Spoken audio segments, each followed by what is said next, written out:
시카고의 한 노병이 따뜻한 바닥 위에서 조용히 무릎을 꿇었습니다. 93세, 미국이 벌인 한국전 참전용사. 그는 73년 동안 겨울마다 올해가 마지막일지도 모른다고 중얼거리며 살아왔습니다. 그리고 지난달 그가 다시 숨을 되찾았습니다. 한국에서 날아온 기술진이 그의 집에 온기를 되살렸기 때문입니다. 한 나라가 잊어버린 영웅을 다른 나라가 일으켜 세운 100일의 기록. 그가 바닥에 손을 얹고 울음을 터뜨린 순간 모든 것이 바뀌었습니다. 미국이 외면한 따뜻함을 한국이 어떻게 되찾아줬는지 지금 공개합니다. 영상 시작 전에 구독, 좋아요 한번 눌러주시고 참전 용사들에게 감사한 마음을 전하고 싶다면 감사합니다라고 댓글 남겨주세요. 저는 아서 그랜트입니다. 93세의 나이로 미국 중서부의 작은 참전용사 타운에서 살고 있죠. 아니, 정확히 말하자면 버티고 있다고 해야 맞을 겁니다. 이곳의 겨울은 잔인해요. 매년 같은 패턴이지만 나이가 들수록 추위는 더 깊숙이 뼈를 파고듭니다. 새벽 4시면 어김없이 눈이 떠지는데 통증 때문이 아니에요. 추위 때문입니다. 벽에 걸린 온도계는 늘 영하 14도를 가리키고 있어요. 벽 틈으로 들어오는 바람은 송곳처럼 날카롭죠. 담요를 3장 덮어도 소용없습니다. 손끝부터 차가워지고 발가락 감각이 사라지고 무릎이 얼어붙는 것 같은 느낌이 들죠. 왜 나는 아직도 이곳에서 얼어붙고 있는 걸까? 나는 어둠 속에서 스스로에게 물었습니다. 정부는 우리 같은 늙은 참전 용사를 더 이상 신경 쓰지 않겠지? 40년 전만 해도 가끔 복지 담당자가 문을 두드려 안부를 물었습니다. 하지만 요즘은 전기요금 고지서와 세금 고지서 외엔 아무것도 오지 않죠. 우리는 잊혔습니다. 완전히요. 참전용사 타운이라는 이름만 남았을 뿐 이곳은 사실상 방치된 노인 수용소나 다름없어요. 난방시설은 40년 전 그대로고 배관은 녹슬었으며 창문은 틈이 벌어져 있습니다. 수리 예산은 10년째 동결됐고 관리인조차 2달에 한 번 얼굴을 비칠까 말까 하죠. 그러던 어느 날이었습니다. 내 옆집에 살던 전우 헨리가 조용히 사라졌어요. 간병인이 발견했을 땐 이미 그의 손이 얼어 있었다고 합니다. 전쟁에서 총알을 맞고도 살아 돌아온 사내가 미국 땅 한복판에서 추위에 죽은 겁니다. 통계에 따르면 미국에서 매년 약 1,300명의 노인이 저체온증으로 사망한다고 해요.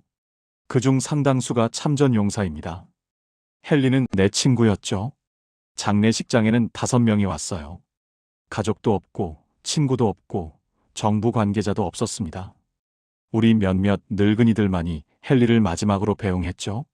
관 앞에 서서 나는 생각했습니다. 내 마지막 겨울도 이렇게 끝나는 건가? 그날 밤 나는 집으로 돌아와 침대에 누워 천장을 바라봤어요. 추위가 온몸을 짓눌렀고 심장 박동 소리만 고요하게 들렸습니다. 그 순간 이상하게도 머릿속에 하나의 기억이 스며들었습니다. 73년 전 한국의 어느 작은 마을. 전쟁터 한가운데서 느꼈던 그 설명할 수 없는 따뜻함이요. 당시 우린 후퇴 중이었어요. 중공군의 대규모 공세에 밀려 남쪽으로 내려가던 길이었죠. 한겨울이었고 밤 기온은 영하 20도 아래로 떨어졌습니다. 많은 동료가 총에 맞아 죽지 않고 추위에 얼어 죽었어요. 그때 우리를 구해준 건 한 한국인 가족이었습니다.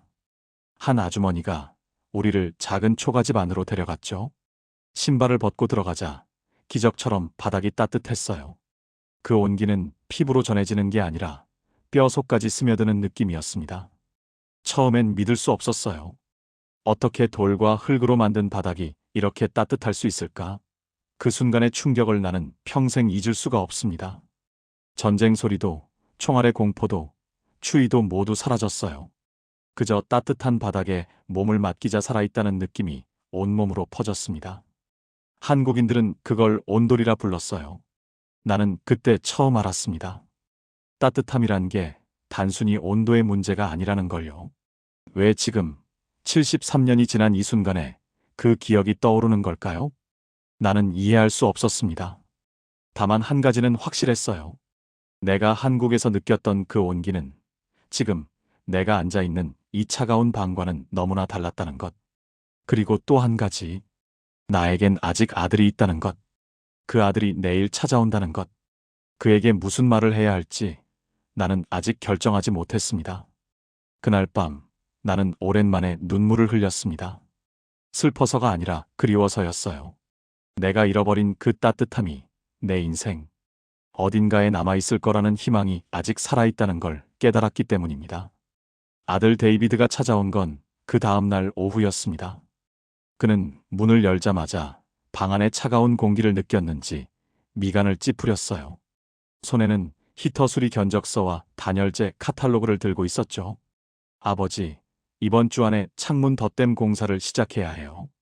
나는 고개를 저었습니다. 아들아, 비용이 만만치 않잖니? 데이비드는 잠시 말이 없었어요. 그의 침묵이 나보다 더 고통스러워 보였습니다. 그는 중산층 가정을 꾸리고 있고 두 아이의 대학 등록금을 감당하고 있었죠. 내 난방비까지 떠안기엔 벅찬 상황이었어요.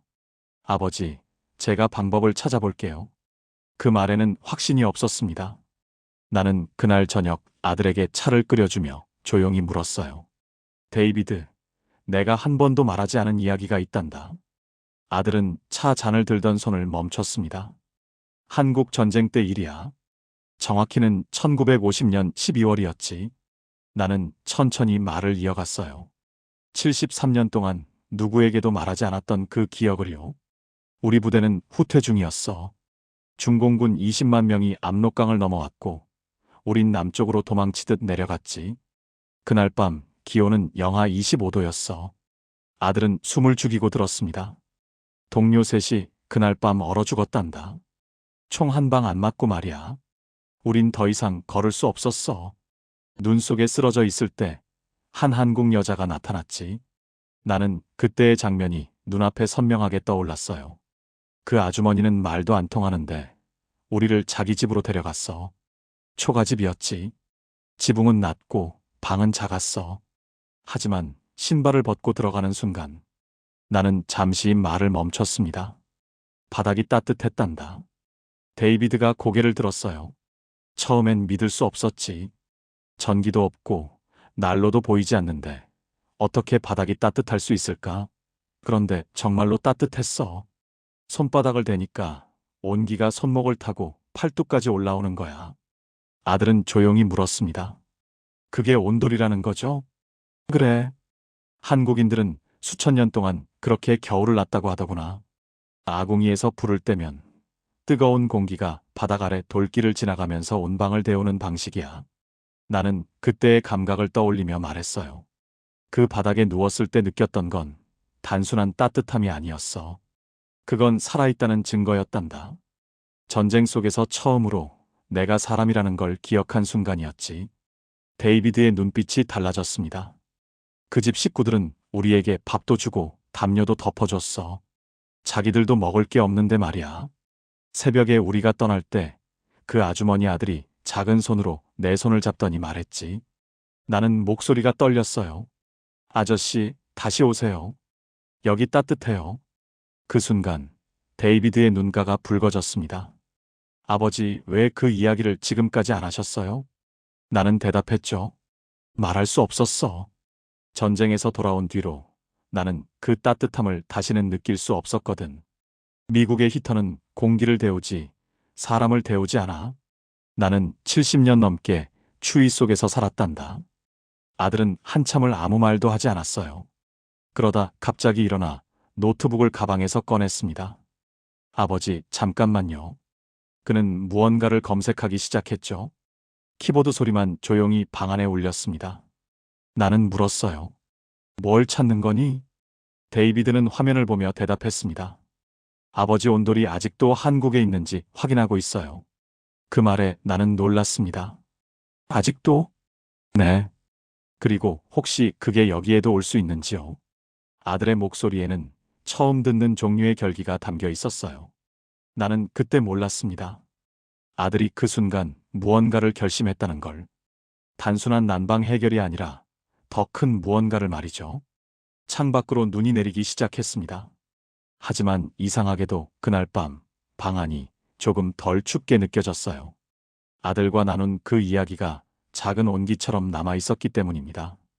사흘 뒤 데이비드가 다시 찾아왔습니다. 이번엔 두툼한 서류 뭉치와 노트북을 들고 왔어요. 그의 얼굴에는 묘한 흥분이 담겨 있었죠. 아버지, 이걸 보세요. 그는 노트북을 켜며 말했습니다. 화면에는 한국 아파트의 단면, 설계도가 떠올랐어요. 바닥 구조가 층층이 표시되어 있었고 그 사이로 빨간색 선들이 미로처럼 얽혀 있었습니다. 이게 현대 한국의 온돌이에요. 정확히는 바닥 복사 난방 시스템이라고 부르죠. 나는 화면에 가까이 다가갔습니다.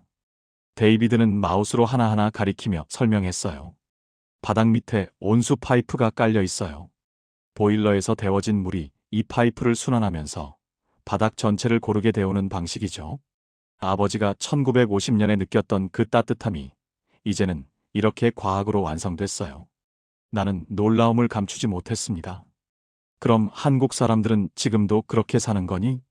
네. 한국 주택의 거의 100%가 이 방식이래요. 아파트, 주택, 심지어 오피스텔까지 전부요. 그는 다른 자료를 펼쳐 보였어요.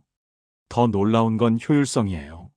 미국식 강제공기 순환 난방은 천장부터 데워지잖아요. 뜨거운 공기는 위로 올라가니까. 실제로 사람이 있는 바닥 부근은 여전히 차갑죠. 나는 고개를 끄덕였습니다. 평생 그렇게 살아왔으니까요. 하지만 바닥 난방은 정반대예요. 발부터 따뜻하게 하니까 같은 에너지로 훨씬 더 효율적이죠. 연구 결과에 따르면 에너지 소비가 약 30% 적다고 해요. 30%? 네. 게다가 공기를 순환시키지 않으니 먼지도 덜 날리고 소음도 없어요. 건강에도 훨씬 좋죠. 데이비드는 한국 아파트 내부 사진들을 보여줬습니다. 깔끔한 거실, 아무것도 없는 깨끗한 바닥. 미국 집처럼 거대한 난방기나 송풍구가 보이지 않았어요. 그저 평범한 바닥이 있을 뿐이었죠. 아버지, 한국 사람들은 겨울에 바닥에 그냥 앉아요. 이불 없이 바닥에서 자는 사람도 많대요. 그만큼 따뜻하거든요. 나는 1950년 그 초가집을 떠올렸습니다. 우리를 재운 그 아주머니도 바닥에서 잤었죠. 당시엔 가난해서 그런 줄 알았는데 알고 보니 그게 더 합리적인 방식이었던 겁니다.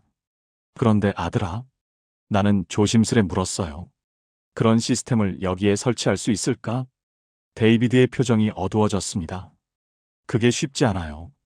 그는 또 다른 서류를 꺼냈죠. 미국 주택은 구조부터 달라요.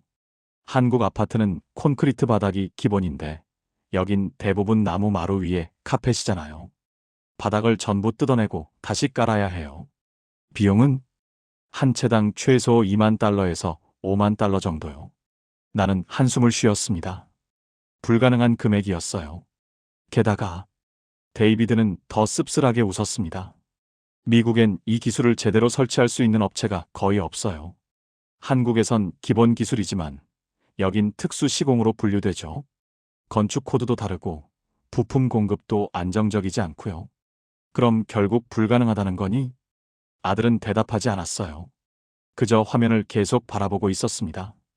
그의 눈빛에는 포기와 다른 어떤 감정이 섞여 있었죠. 아버지. 그가 조용히 말했습니다. 참전용사 타운엔 몇 명이나 사세요? 우리 동네엔 120명 정도 되지. 그 중에서 한국전 참전용사는요? 글쎄 이젠 20명도 안 될 거야. 대부분 돌아가셨거든. 데이비드는 뭔가를 노트에 적기 시작했어요. 숫자들, 계산식들, 그리고 내가 알아볼 수 없는 메모들이었습니다. 아들아, 뭘 하는 거니? 아무것도 아니에요. 하지만 그의 표정은 아무것도 아닌 게 아니었어요. 뭔가 계획하고 있었습니다. 뭔가 결심한 사람의 얼굴이었죠. 그날 밤 데이비드가 떠난 뒤 나는 그가 남기고 간 서류들을 천천히 읽었습니다. 한국의 온돌 기술, 에너지 효율성 비교, 미국 내 시공 사례, 비용 견적. 자료를 읽으면서 나는 알 수 없는 감정에 휩싸였어요. 한국은 73년 동안 발전했습니다. 전쟁의 폐허에서 일어나 이제는 세계에서 가장 효율적인 난방 시스템을 가진 나라가 됐죠. 반면 나는, 그리고 나처럼 늙은 참전 용사들은 여전히 추위 속에 방치되어 있었습니다. 우리가 지킨 나라에서 말이에요. 창밖으로 또 눈이 내렸습니다. 하지만 이번엔 그 눈이 다르게 보였어요. 희망처럼도 질문처럼도 보였죠. 과연 내가 살아생전에 다시 그 따뜻함을 느낄 수 있을까? 일주일 뒤 참전용사타운에 시 당국 관계자들이 찾아왔습니다. 회의실에 모인 우리는 20명 남짓이었어요. 한국전 참전용사는 16명, 나머지는 베트남전 참전용사들이었죠. 휠체어에 앉은 사람이 5명, 산소호흡기를 단 사람이 2, 지팡이 없인 걷지 못하는 사람이 대부분이었습니다. 시 당국 대표 제니퍼 콜린스는 30대 후반으로 보였어요. 그녀는 프로젝터를 켜며 차갑게 말했습니다. 솔직히 말씀드리겠습니다. 이 시설은 더 이상 안전 기준을 충족하지 못합니다. 화면엔 우리 타운의 낡은 모습이 떴어요. 금간 벽, 녹슨 난간, 무너진 계단들. 배관은 1960년대 수준이고 전기 시설은 화재 위험이 높습니다. 난방 효율은 현대 기준의 40%에 불과하죠. 수리 비용이 신축 비용의 80%를 초과합니다. 나는 손을 들었습니다. 그럼 우린 어디로 가야 합니까? 시에서 대한주거지를 알선해 드릴 겁니다. 노인 요양원이나 저소득층 임대주택으로요. 옆에 앉은 전우 에드워드가 떨리는 목소리로 말했어요. 요양원이라면 우리 따로따로 보내진다는 말입니까? 개별 상황에 따라 배정됩니다. 뿔뿔이 흩어지라는 말입니까? 내 목소리가 커졌어요. 우린 70년을 함께 살았습니다. 함께 전쟁터에 갔고 함께 살아 돌아왔죠. 이곳은 단순한 집이 아닙니다. 우리의 마지막 부대입니다. 제니퍼는 표정 하나 바꾸지 않았어요. 감정은 이해하지만 예산 삭감으로 참전용사 주거 지원 프로그램이 대폭 축소됐습니다. 연방정부 지원금도 끊겼고요. 우린 이 나라를 위해 싸웠습니다. 내 옆에 마이클이 주먹으로 테이블을 쳤어요. 한국에서 베트남에서 목숨을 걸었다고요. 그건 압니다. 하지만 저도 제 권한 밖의 일은 어쩔 수 없습니다. 3개월 내로 이주 계획을 세워주시기 바랍니다. 그 후엔 강제 이주 절차가 진행됩니다. 3개월. 그 말이 떨어지자 회의실이 조용해졌어요. 누군가의 흐느끼는 소리만 들렸죠. 회의가 끝났을 때 에드워드는 휠체어에서 몸을 떨고 있었습니다. 그는 전쟁에서 다리를 잃었고 이 타운 외엔 갈 곳이 없었어요. 마이클은 벽에 기대어 눈을 감았고 다른 전우들은 말없이 밖으로 나갔습니다. 우리를 영웅이라 부르던 나라는 더 이상 존재하지 않았습니다. 우리는 예산표의 한 줄 삭제해도 되는 항목, 불편한 과거의 잔재일 뿐이었죠. 그날 밤 나는 데이비드에게 전화를 걸었습니다. 아들아. 목소리가 떨렸어요. 3개월 안에 이곳을 떠나야 한단다. 전화기 너머로 긴 침묵이 흘렀습니다. 아버지, 한국전 참전 용사가 몇 명이나 남았다고 하셨죠? 16명이야. 왜? 주소를 전부 알 수 있을까요? 알 수 있지. 다들 이 타운에 살거든. 근데 왜 그걸? 아버지, 제가 지금부터 편지를 쓸 겁니다. 아주 중요한 편지를요. 무슨 편지? 데이비드는 잠시 숨을 고르고 말했어요. 한국 대사관에 보낼 편지입니다. 나는 깜짝 놀랐습니다. 한국 대사관? 네. 아버지가 73년 전에 받은 그 온기를 이제 한국이 돌려줄 차례라고 생각해요. 아들아, 그건 불가능하다고 생각하시죠? 저도 그렇게 생각했어요. 하지만 계속 자료를 찾아봤어요. 한국은 매년 참전 용사들을 초청하고 기념비를 세우고 감사를 표현하죠. 그들은 정말로 은혜를 잊지 않더라고요. 나는 대답할 수 없었습니다. 데이비드는 계속 말했어요. 이틀 뒤에 다시 갈게요. 16분의 서명을 받아야 해요. 그리고 아버지의 1950년 사진이 있으면 좋겠어요. 한국에서 찍은 사진 말이에요. 증거가 필요하거든요. 사진? 네. 아버지가 온도를 경험했다는 증거요. 편지만으론 부족할 수 있어요. 전화를 끊은 뒤 나는 오래된 상자를 뒤졌습니다.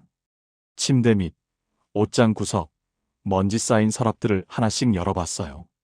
1시간을 뒤진 끝에 낡은 가죽 앨범을 발견했습니다. 흑백 사진 한 장이 거기 있었어요. 1950년 12월 한국의 어느 작은 마을 앞에서 찍은 사진이었죠. 23살의 내가 군복을 입고 서 있었고 옆엔 8살쯤 돼 보이는 한국 소년이 내 손을 잡고 있었습니다. 뒤로는 초가집이 보였어요. 사진 뒷면엔 연필로 휘갈겨 쓴 글씨가 있었습니다. 더 워머스트 플로 IV 에버펠트 코리어 1950 내가 평생 느낀 가장 따뜻한 바닥 한국 1950 나는 그 사진을 오랫동안 바라봤어요. 사진 속 소녀는 지금 어디 있을까? 살아있을까? 그도 나처럼 늙었을까? 나는 그 사진을 가슴에 품었습니다. 혹시 모를 희망을 품으면서도 동시에 이것이 헛된 꿈일지 모른다는 두려움과 함께요. 창밖엔 여전히 눈이 내렸고 방은 여전히 추웠습니다. 하지만 이상하게도 그날 밤만큼은 가슴 한구석이 미세하게 뜨거웠습니다. 3주가 지났습니다. 데이비드는 16명의 서명을 받아 한국 대사관에 편지를 보냈어요. 그 뒤로는 아무 소식이 없었습니다. 2주 마감일은 점점 가까워졌어요. 에드워드는 서쪽 근 요양원으로, 마이클은 동쪽 임대주택으로 배정됐다는 통지서가 왔습니다. 아서, 우린 끝이야. 70년을 함께 살았는데 이렇게 헤어지는 거야. 마이클이 복도에서 내게 말했어요. 그날 오후 나는 혼자 방에 앉아 있었습니다. 온도계는 12도 담요 2장을 덮었지만 손끝은 얼어붙었죠. 역시 헛된 꿈이었어. 한국이 우리를 기억한다 해도 실제로 도움의 손길을 내밀 리는 없었어요. 그때였습니다. 아버지, 아버지. 데이비드의 목소리가 떨리고 있었어요. 나는 문을 열었습니다. 데이비드는 숨을 헐떡이며 큰 봉투를 들고 있었어요. 그 모서리에 태극기가 찍혀 있었습니다. 나는 심장이 멎는 줄 알았어요. 아버지 한국에서 답장이 왔어요. 손이 떨렸어요. 봉투를 뜯는데 한참이 걸렸죠. 데이비드가 영문 편지를 펼쳐 천천히 읽기 시작했습니다. 친애하는 아서 그랜트 용사님께 대한민국은 당신을 잊지 않았습니다. 73년 전 당신은 우리의 자유를 위해 싸워주셨습니다. 추운 겨울 낯선 땅에서 목숨을 걸어주셨죠. 그 은혜를 우리는 결코 잊을 수 없습니다. 당신이 1950년 우리 마을에서 느꼈던 그 온기를 이제 우리가 돌려드릴 차례입니다. 데이비드의 눈에 눈물이 맺혔습니다. 한국전 참전용사 주거 개선 프로그램의 일환으로 귀하의 거주지에 온돌 난방 시스템을 무상으로 설치해드리고자 합니다. 한국 정부는 기술진을 직접 파견하여 미국 주택 구조에 맞는 바닥 복사 난방을 설치할 것입니다. 모든 비용은 한국 정부가 부담합니다. 나는 편지를 다시 읽었어요. 1번, 2번, 3번. 아들아, 이게 진짜니? 진짜예요, 아버지. 2주 뒤에 한국 기술진이 도착한대요. 16채 전부요. 나는 그 자리에 주저앉았습니다. 평생 처음 느끼는 종류의 눈물이 흘러내렸어요. 슬픔도 기쁨도 아닌 인정받았다는 느낌이었습니다. 우리가 잊혔다고 생각했는데 한국은 기억하고 있었어요. 우리를 숫자로 취급하는 나라가 있는 동안 한국은 우리를 사람으로 대했습니다. 편지 마지막 부분이 남았어요. 데이비드가 다시 읽기 시작했죠. 우리는 당신이 우리에게 주신 것을 결코 잊지 않습니다. 이제 우리가 당신께 따뜻함을 돌려드릴 시간입니다. 73년이 지났지만 은혜는 시간을 넘어섭니다. 당신이 지켜준 나라는 이제 당신을 지키고자 합니다. 감사합니다. 그리고 환영합니다. 다시 따뜻한 바닥으로. 대한민국 국가보훈부 장관. 나는 소리내어 울었습니다. 93년을 살면서 이런 감정은 처음이었어요. 버림받았다고 생각했던 내가 지구 반대편 나라로부터 손을 내밀어 받은 겁니다. 데이비드도 울고 있었어요. 아버지, 우리 해냈어요. 아니, 정확히는 한국이 해준 거였죠. 그날 저녁 다른 참전 용사들도 모두 같은 편지를 받았다고 전화가 왔어요. 에드워드는 흐느꼈고 마이클은 믿을 수 없다며 웃었습니다. 창밖으로 눈이 내렸지만 이번엔 달라 보였어요. 그 눈은 더 이상 위협이 아니었습니다. 곧 우리에겐 따뜻한 바닥이 생길 테니까요. 나는 1950년 사진을 다시 꺼내봤습니다. 사진 속 한국 소년의 얼굴이 이제야 선명하게 보였어요. 고맙구나, 친구야. 내가 살던 나라가 날 잊지 않았구나. 이틀 뒤 우리 타운에 길게 늘어선 차량 행렬이 나타났습니다. 흰색 승합차 5대, 트럭 3대, 그리고 장비를 실은 화물차들이었어요. 차량마다 작은 태극기가 붙어 있었습니다. 참전 용사들이 하나둘 창밖으로 나와 바라봤어요. 에드워드는 휠체어를 밀고 나왔고, 마이클은 지팡이를 짚고 계단을 내려왔습니다. 차에서 내린 사람들은 20명쯤 됐어요. 한국인 기술자들이었죠. 젊은 사람부터 중년까지 모두 작업복을 입고 있었습니다. 그들의 팀장으로 보이는 사람이 우리 앞으로 걸어왔어요. 50대쯤 돼 보이는 남자였습니다. 그는 우리 앞에서 깊게 허리를 숙였습니다. 아서 그랜트 용사님, 저는 한국에서 온 김민수입니다. 73년 만에 은혜를 조금이라도 갚으러 왔습니다. 나는 말을 잃었어요. 김민수는 한국어로 뭔가 지시했고, 다른 기술자들도 일제히 우리에게 인사를 올렸습니다. 제 아버지가 한국전에 참전하셨습니다. 김민수가 말했어요. 아버지는 평생 미국 군인들 이야기를 하셨죠. 추운 겨울에 우리를 지켜준 사람들이라고. 제가 이 일을 하게 된 건 아버지 때문입니다. 그의 눈빛이 진지했습니다. 용사님들께서 우리에게 주신 것은 단순히 전쟁 지원이 아니었어요. 희망이었습니다. 이제 우리가 그 희망을 돌려드릴 차례예요. 공사는 그날부터 시작됐습니다. 한국기술진은 미국식 주택 구조를 정밀하게 측정했어요. 바닥재를 드러내고 단열재를 보강하고 온수 파이프를 설계대로 촘촘히 깔았습니다. 그들의 손놀림은 정확했어요. 마치 수천 번 해본 것처럼 자연스러웠죠. 한국에서는 이게 기본 기술이라고 했습니다. 미국 주택은 나무 구조라 조심해야 해요. 하지만 걱정 마세요. 우리는 이미 시뮬레이션을 100번도 넘게 했습니다. 김민수가 자신 있게 말했어요. 사흘이 걸렸습니다. 바닥 아래로 온수 파이프가 미로처럼 깔렸고 그 위로 새 바닥재가 완성됐어요. 보일러도 최신형으로 교체됐고 온도 조절 시스템도 설치됐습니다. 마지막 날 오후였습니다. 김민수가 내 방으로 들어왔어요. 용사님, 이제 테스트할 시간입니다. 나는 휠체어에 앉아 지켜봤어요. 데이비드가 내 옆에 서 있었고 다른 참전 용사들도 문 밖에 모여들었습니다. 김민수가 벽에 설치된 스위치 앞에 섰습니다. 73년 전에 느꼈던 그 온기를 이제 다시 느끼실 수 있습니다. 그가 스위치를 눌렀어요. 처음엔 아무 일도 없었습니다. 보일러에서 물이 데워지는 소리만 희미하게 들렸죠. 우리는 숨을 죽이고 기다렸습니다. 1분, 2분, 3분. 그러다 서서히 바닥이 미세하게 온기를 띠기 시작했습니다. 나는 휠체어에서 천천히 일어섰어요. 한 걸음, 또 한 걸음. 맨발로 바닥을 디뎠습니다. 그 순간 73년 전 한국 마을에서 느꼈던 그 온기가 그대로 되살아났어요. 발바닥을 통해 스며드는 따뜻함, 뼈속까지 전해지는 온기, 몸 전체를 감싸는 부드러운 열기. 나는 그대로 바닥에 무릎을 꿇었습니다. 손바닥 전체로 바닥을 쓰다듬으며 중얼거렸어요. 그래, 이거야 이 온기야. 목소리가 떨렸습니다. 이게 바로 내가 기억하던 그 온기야. 김민수가 말없이 허리를 숙였어요.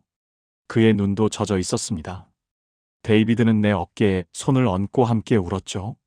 문 밖의 전우들도 하나둘 들어와 바닥에 손을 댔어요. 에드워드는 휠체어에서 내려와 바닥을 만졌고 마이클은 그대로 주저앉아 울었습니다. 나서 이게 진짜구나. 진짜 따뜻해. 그래, 친구야. 우리가 다시 살 수 있게 됐어. 그날 저녁 16채 모두에서 온돌이 가동됐습니다.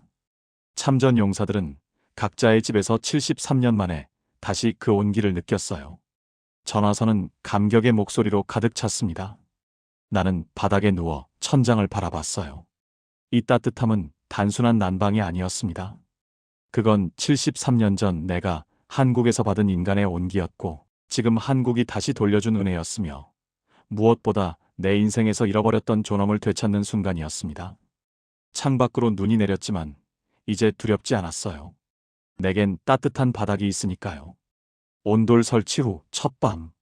나는 40년 만에 처음으로 담요 없이 잠들었습니다. 바닥이 따뜻했어요. 손끝도 발끝도 무릎도 얼지 않았죠.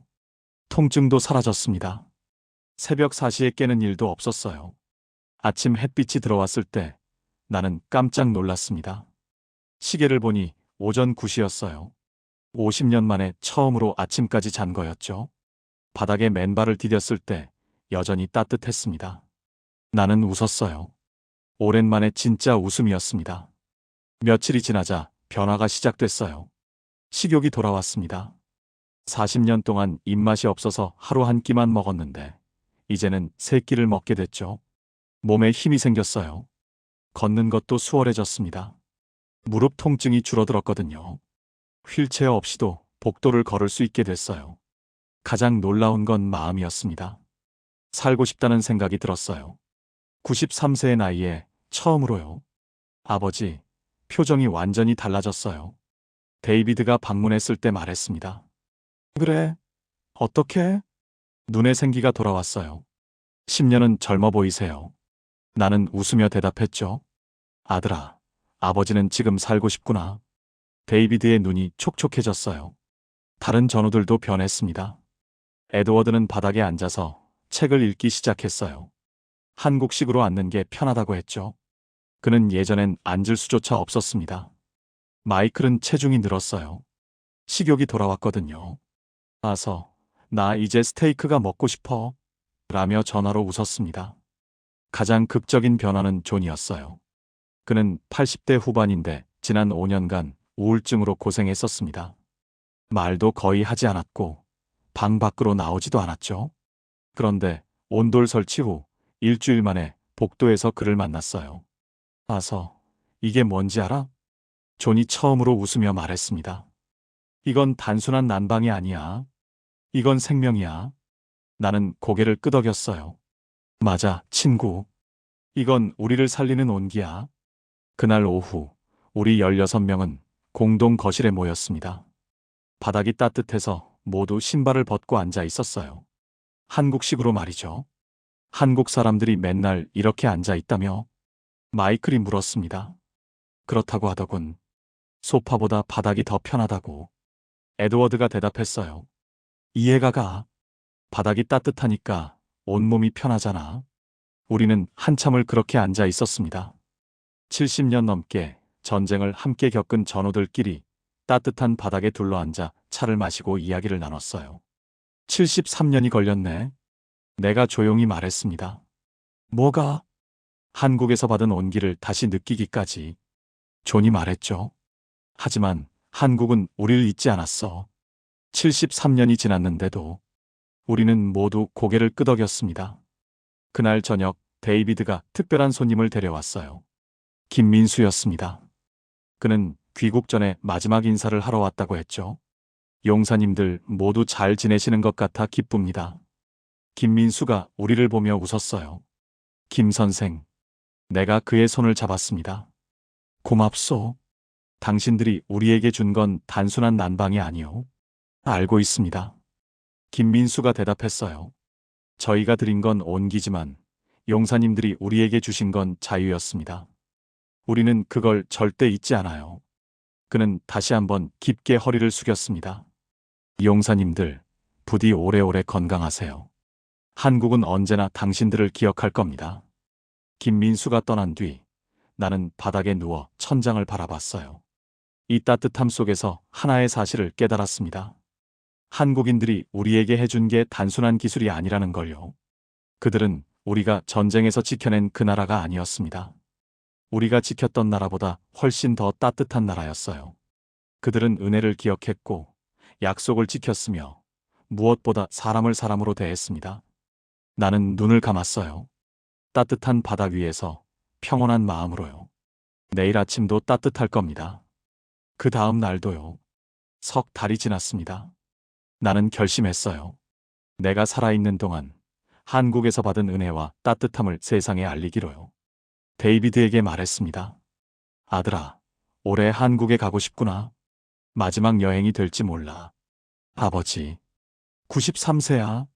언제 어떻게 될지 모르잖니. 가고 싶어. 그 나라에 직접 감사를 전하고 싶단다. 데이비드는 한참을 망설이다가 고개를 끄덕였어요. 일주일 뒤 한국 대사관에서 전화가 왔습니다. 한국 정부가 우리를 초청한다는 내용이었어요. 16명 전원, 그리고 가족들까지요. 모든 비용은 한국 정부가 부담한다고 했습니다. 용사님들을 다시 집으로 모시고 싶습니다. 대사관 직원이 말했죠. 2024년 11월, 우리는 인천공항에 도착했습니다. 입국장 문이 열리는 순간, 나는 숨이 멎는 줄 알았어요. 수십 명의 한국 청년들이 태극기와 성조기를 들고 우리를 기다리고 있었습니다. 그들은 일제히 박수를 치며 환영했어요. 어서 오세요. 환영합니다. 한글과 영어가 섞인 환영 인사가 울려 퍼졌습니다. 나는 휠체어에서 천천히 일어섰어요. 나는 다시 돌아왔다. 목소리가 떨렸습니다. 그날 오후, 우리는 서울 용산에 있는 전쟁기념관을 방문했어요. 거기엔 우리 이름이 새겨진 벽이 있었습니다. 한국전에 참전한 모든 용사들의 이름이요. 나는 그 벽 앞에 섰습니다. 아서 그랜트, 유나이티드 스테이츠 아미. 내 이름이 거기 있었어요. 73년 전, 23살의 내가 이 땅을 위해 싸웠다는 증거였죠. 한국은 한 명을 기억하고 있었습니다. 다음 날, 우리는 특별한 곳으로 안내됐어요. 한 초등학교였습니다. 교실로 들어가자 아이들이 일어나 우리에게 인사했어요. 8살에서 10살쯤 돼 보이는 아이들이었죠. 한 여자아이가 앞으로 나왔습니다. 할아버지, 저희 엄마가 그러는데요.